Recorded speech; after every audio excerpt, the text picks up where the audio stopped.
Good morning, everyone. On a normal day, this would be one of my major stories. Pierre saying, "We have a government of elites and self-serving snobs who look down on ordinary working Canadians." And I'd play the video and all that. But yesterday into today was certainly not an ordinary day. And yesterday, at the beginning of the day, we were looking at replacing the finance minister. There were rumors swirling, lots of stuff going on. And just to give us a little bit of bearing where we were, Mark Towey says, of note, the guy who said this, the second most powerful elected politician in Canada, is the guy who got fired yesterday. He says, the finance minister, Bill Morneau, under July 20th questioning in the Commons, said cabinet would never under any circumstances tax Canadians' homes. Quote, "That's not something we're looking into, and we will not be considering that in the future," said Morneau. So he was fired, right? Making way for a new finance minister. And yesterday, I almost scrubbed the part talking about the proroguing because NDP weren't talking about it. And I didn't consider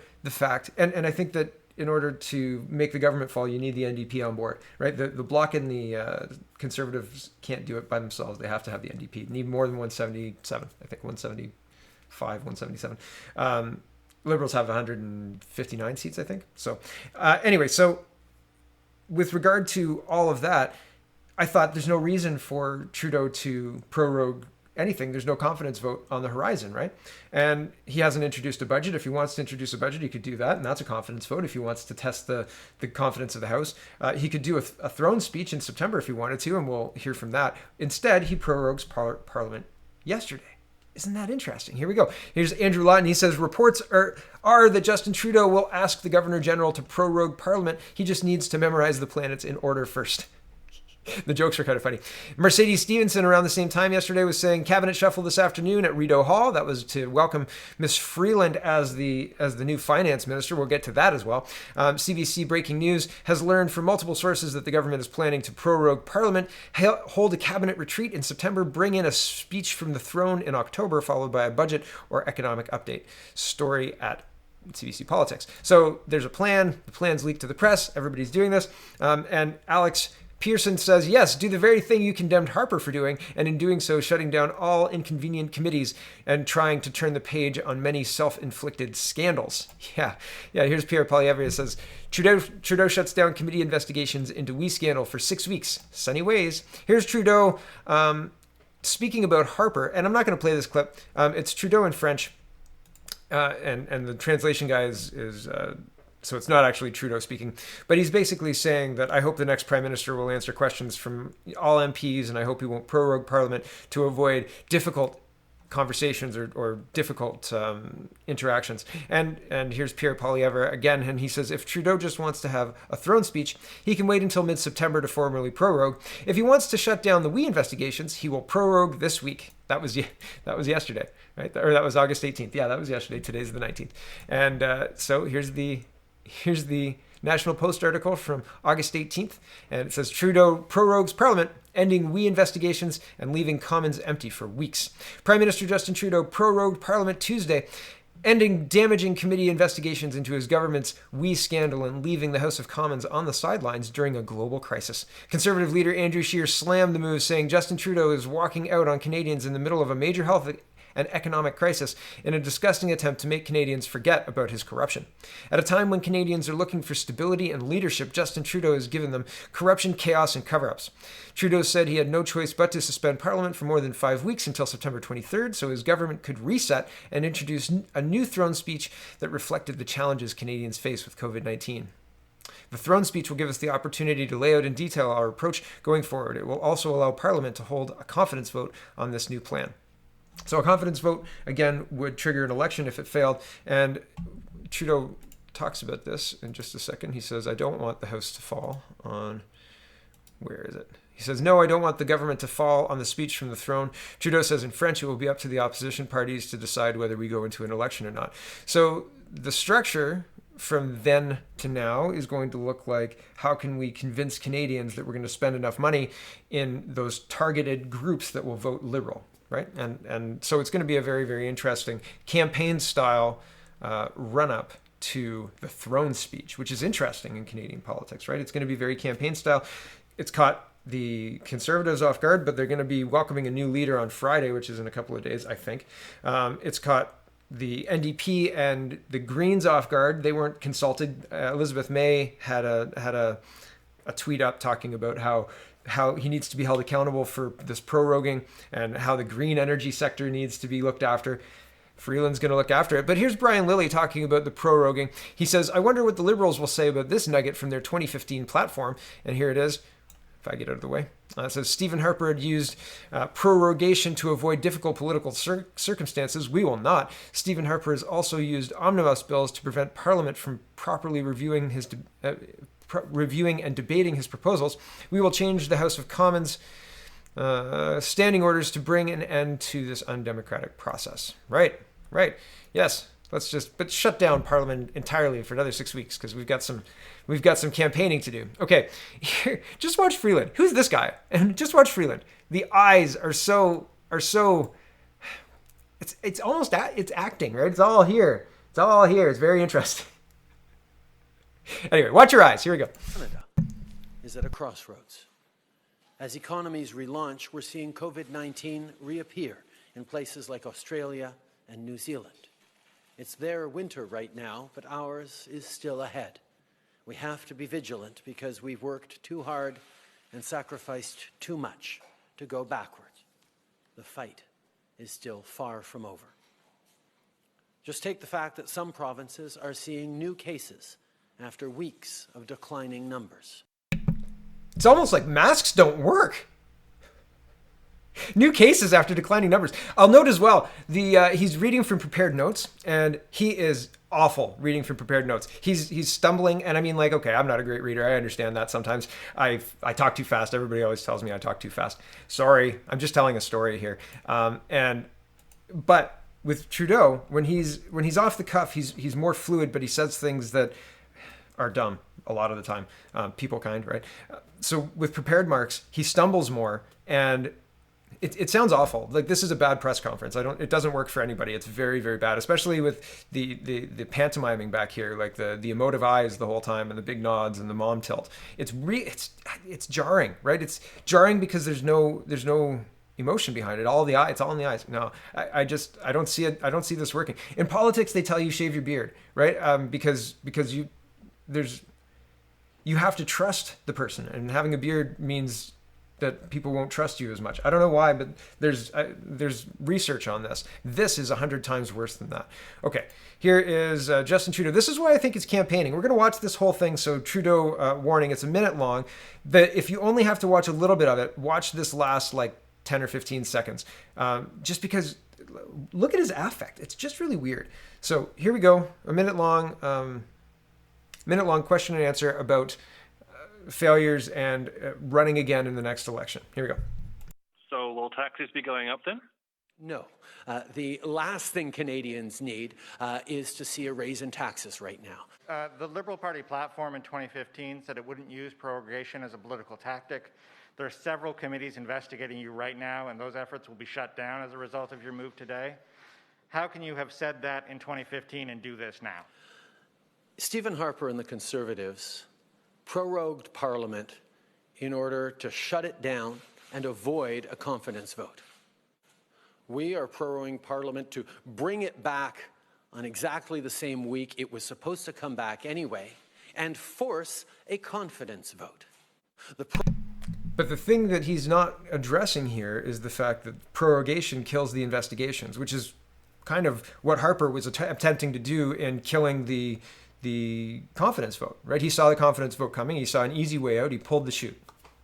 I mean, like, you play to win, right? Harper does, Trudeau does. And they use the same tools because those are the tools of the game, right? It's like not castling if you can, right? It's stupid. So you use the tools. And regardless of whether you like it or not, I mean, it is what it is. He's getting what he needs. And if you look at it purely as a power play, it's a smart move. I don't like it. I think that it denies accountability. I think that probably this structure of Parliament, well, he's going to need the NDP to maintain confidence in the House, right? Because the Conservatives aren't going to vote for the throne speech. I don't think whatever's in it. I don't know if Blanchet will vote for it. He asked for Telford and Morneau and Trudeau to step down. So he got Morneau. So who knows, right? That's kind of up in the air. NDP are the linchpin for this because the Greens don't really matter. They're two seats. They're not going to make or break it, but the NDP matter. And So what are you going to do if the NDP say, yeah, we got enough out of this. Thanks. We got no, like if nobody's upset about what's happening, then there's no real way to address it. And Trudeau's making this about a confidence in the House. Well, I mean, again, it's if you're looking at framing something, he's getting the framing on his side. I don't like it, but if people forget that he's doing this to kill the investigations and think this is about confidence, well, I mean, it's clear that people are questioning what's going on. You don't do this unless you have to, right? I don't think this was part of the plan. This is just this is pulling the chute. Okay, back to what he was saying here. Prorogation we are doing right now is about gaining or testing the confidence of the House, which is the opposite of what the Conservatives did that we rightly railed against back in 2015. Prime Minister, yesterday Bill Morneau said he was resigning in part because he wouldn't be running again. He didn't want to be part of a future that he wouldn't be part of. Will you be on the ballot the next time there's an election? Absolutely. Will you be on the ballot the next time there's an election? Absolutely. The next time there's an election? Absolutely. I don't know if that's acting or if he's excited about it. Like, I don't know what that is, but it seems outside of the tone of the questioning, right? And I know that it's clipped together. And be aware of that. It's clipped together. It's not one after the other. I don't think. It might be one after another. The editing makes me think it's clipped. So the tone just is starkly different than what the questioning tone leads me to think that he should be responding. Like, yeah, I think X, Y, Z, but this absolutely, I'm excited for it. I don't know, man. I don't know. I can't imagine that the internal polling would give him that much confidence, right? Like there's so much that is wrong. Like there are very few people around me who are Trudeau enthusiasts. However, I do have to underline, like there are a lot of people, they're playing the game well. They identify the people who are going to vote for them, and they play to those bases, and they do it well. And the Conservatives, I would have to say, they're not doing it well. They're not targeting their base well. They're playing catch up to Trudeau's pandering, right? And they're realizing weeks after, right? After the tone is set and the narrative is set. And the Liberals the Conservatives and anybody right of center is playing catch up and saying, no, that's not really how things work. They're missing it. And it's very interesting. So Trudeau doesn't want the government to fall on the speech from the throne. It'll be up to the opposition parties to decide whether we go into an election or not. So I think fundamentally it's going to be the NDP who decide that. Okay, so Rosemary Barton is putting out, she says, PM says the difference between his decision to prorogue Parliament and Stephen Harper's is that the Conservatives did it to avoid confidence vote, whereas he will have a confidence vote when Parliament returns on the date it was scheduled to return. And Ian Brody says, you might consult a first-year textbook to learn that prorogation always results in a confidence vote, because you have to have the throne speech, right? If you end the session, prorogation is ending the current session of Parliament. So when you start a session of Parliament, you have a throne speech, and that's showing confidence in the government when it gets voted for, and then things can go on. If the confidence doesn't happen, then another configuration. So potentially, if the NDP and the Bloc want to see Andrew Scheer or the next leader of the Conservative Party as the Prime Minister, they could potentially say test the confidence of the House that way. And if the House gets the confidence, then they could govern, right? So, but there's a lot that would need to happen for that to be in play, I think. And would they do that before Friday? Probably not. Probably not. But it's very interesting, right? All these plays, all these moves. Okay, moving into, I said earlier, 5,000 wee ducks. And, we're 14 minutes, so yeah, we're about right on the usual now time.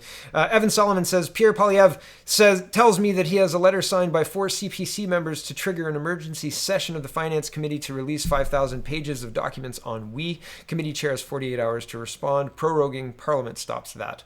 And here's Pierre Poilievre again, and he says, Finance Committee members expect 5,000 pages of we scandal documents by tomorrow unless the PM prorogues today and seals the documents in an unprecedented cover-up. That didn't happen. Freeland chaired the cabinet committee that approved the $500 million for we. Yeah, $500 million for we. Trudeau thinks putting her in charge of the budget is damage control in the we scandal. I thought that was kind of funny.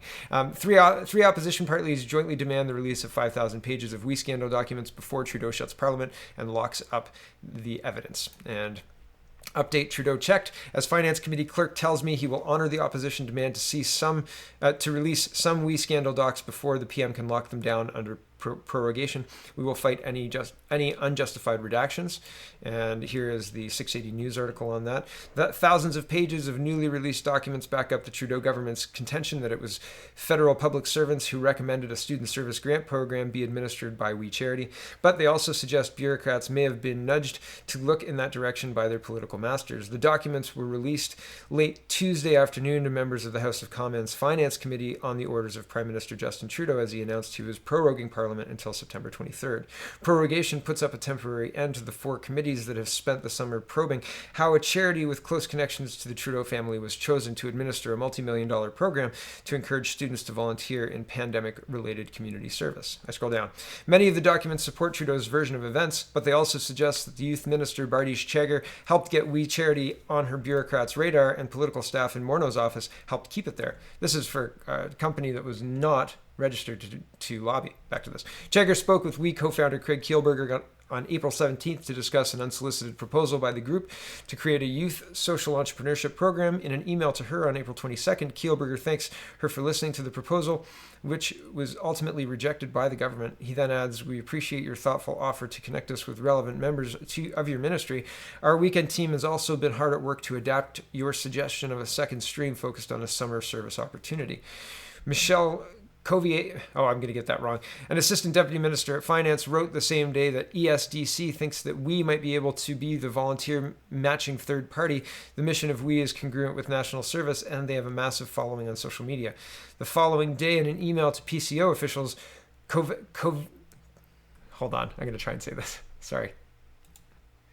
The following day, in an email to PCO officials, Kovacevic wrote that the Prime Minister's office had been weighing in on the latest student grant proposal, which had become a bit of a shit show, she said. There had been positive communication with We and that the discussions are encouraging on that front. Amit Singh, a policy advisor in Morneau's office, emailed Kovacevic, I got it wrong the second time, the same day to say he had spoken with the We team this morning. We should be receiving an updated paper soon from them, and as soon as we get policy approvals, I think we should reach out and bring them into the fold, he wrote. Hold on. Kovacevic. Thanks, Singh, for keeping the relationship with We strong. I think this is the right organization to call action for national service. So this is, again, I think that it's very interesting that the news ignores Miss Wernick's connection. Here it is. Sorry, I forgot that I had more highlighted. Here we go. On April 30th, ESDC memorandum says that the department itself couldn't do the job because no mechanism currently exists to deliver a grant of this type directly to the large number of youth. In the interest of speed and simplicity, it said a third party should administer the program, although there were few who could perform all the functions that the government wanted. Wernick, who had testified that she is the one who recommended We's involvement, wrote a lengthy memo on May 13th detailing why Trudeau's preferred alternative, the Canada Service Corporation, was not up to the job. All CSC partners are already struggling to deliver their existing programs and do not have capacity to take on more volunteer placements, she wrote, adding that the CSC's community service program for youth are not geared to specifically helping students volunteer for services related to the pandemic. I scroll down a little bit. We Charities is well placed to administer the grant. Its youth networks and technological sophistication should create the necessary demand to ensure the initiative is a success, Schugert wrote, adding that a detailed agreement had been negotiated with the charity to ensure stewardship of public funds. So, interesting. All of the connections, all of the potential back channels, the connections to the Privy Council and former clerk of the Privy Council's sister being the public servant who recommended this. All of that stuff is just kind of, conveniently forgotten. Those are connections. Those are meaningful connections. It's very interesting. Moving into Chrystia Freeland, and this will finish us out for today. Hearing that Chrystia Freeland will be the new finance minister, governor general, and conservative leader. I thought that was some good satire. But for real though, she is the deputy prime minister and she is the finance minister, and I think that you can't do both. If you are reasonably qualified for either, you would know that you can't do both. And I think that it's interesting that we've got somebody who's trying to do both. Why don't they have any depth of talent? Why don't they have somebody who's got a math background, who maybe ran a business successfully and made money, or, ran an accounting firm, or ran a law shop that would have an idea about money. Like, I don't know why a lawyer would have an idea about money, but I figure better than a reporter. I know reporters. I feel like they're okay with money, but do you want them in charge of your country's finances? I would say no. I would say no, not given like the choice between, well, anybody not a reporter. Here's Christia Freeland, and here we go. To Lena's question about decarbonization as part of our economic plan going forward, of course, it has to be part of it. I think all Canadians understand that the restart of our economy needs to be green. It also needs to be equitable. It needs to be inclusive.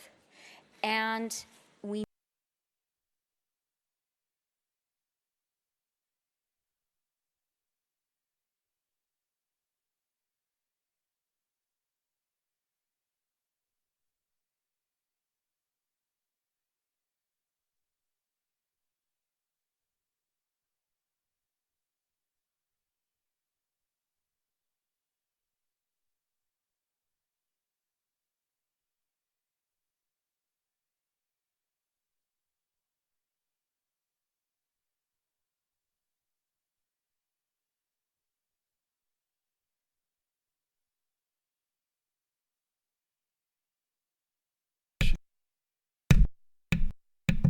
Oh my goodness.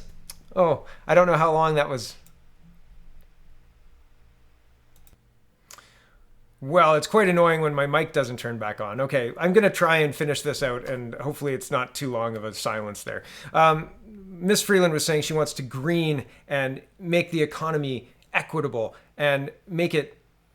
what was the other dog whistle she used? It doesn't really matter. The last time that the Liberals tried to green the economy, this is what happened. The Financial Post says how Ontario's pursuit of renewable energy broke the province's electricity system.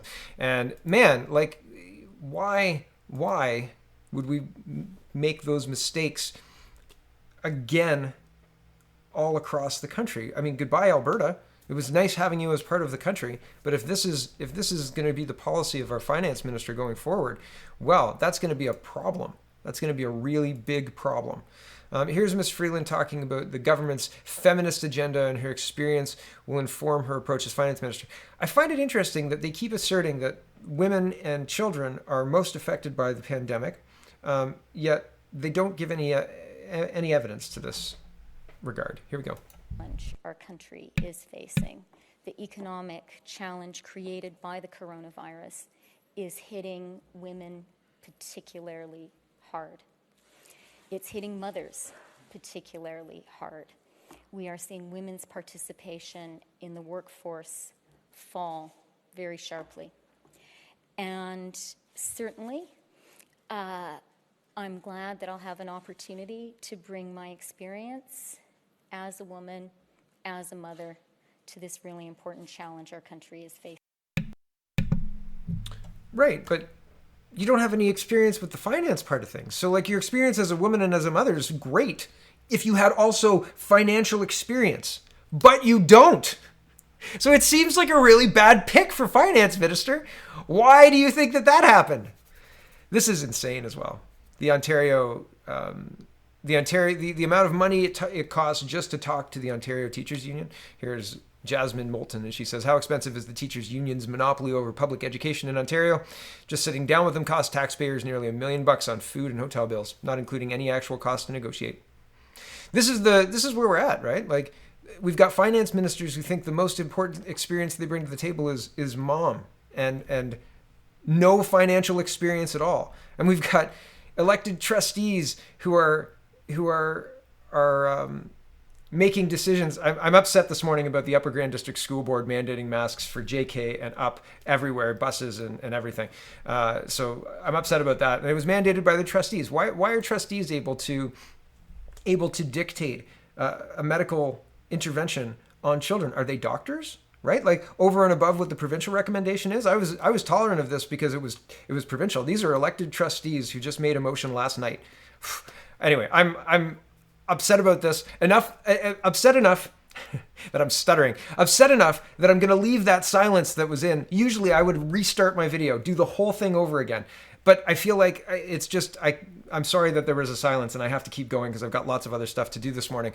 But there's so much wrong with the way things are being governed right now. It's like they don't care about truth. They don't care about reality. All they care about is pushing out newspaper articles that back up their decisions. But the newspaper articles are based on fluff, on fantasy, on nothing, right? It's like the masks. So the idea behind masks is that when the masks were mandated in certain areas, the infections went down, right? Okay. Now they're saying that we've had a resurgence after masks have been mandated all across the country. People are upset about masks. Masks have been mandated all over the place. Now we're seeing a resurgence, an uptick. You heard Trudeau himself say we're seeing an uptick across the country. Not an uptick in deaths, not serious, not even close to what we were at in March and April, but an uptick in cases. And they're making this all about the cases. But if the masks worked, why is there an uptick in cases? Masks don't work. It's insanity. It's insanity. It is insanity. And it's being propagated by the newspapers, the school boards, the politicians, and everybody else. And we have to abide by it. Now we're being ground under the cog of this wheel. It is what's happening in Australia is happening here. They're just not being as open about it yet. And it's very, very concerning. And I don't know what the best way to fight back is. It's certainly not asking the elected trustees or asking these elected officials here to please roll back your draconian rules. Please, we'd really like it if you did. It's not going to happen, unfortunately. And I'd love it to happen, but it's not happening. So we need to figure out a way to effectively communicate to the people in charge that whatever the fake news is peddling is not the public sentiment, is not what people think. But currently, very, very concerning. Thanks for watching, everybody. Sorry about that silence. I feel terrible about it, but I'm not going to change it. I don't have time today. I'm sorry. Thanks for watching. Check out CanadaPoly.com. Check out CanadaReport.co. CanadaReport.co is where you'll find, the link is in the description, but if you want to share it, share it. I'm going to do a video about this. I'm going to break down exactly what I tried to address and how it was not addressed at all. And the reason I'm doing this is not for any other reason than to prepare you for if you have an issue with a school board and you want to address it. Because this is what happened to me. I had an issue that's very clear, I think. And people didn't even explain to me why they weren't addressing it. They just didn't address it. They wouldn't even explain, oh, we see that you think X. That's incorrect because Y. They just never addressed any of the issues that I actually asked about. It's very, I mean, man, like to live through this stuff, it's wild. It's very interesting. Okay, thanks for watching, everybody. I've said all my stuff. Have a wonderful, wonderful day.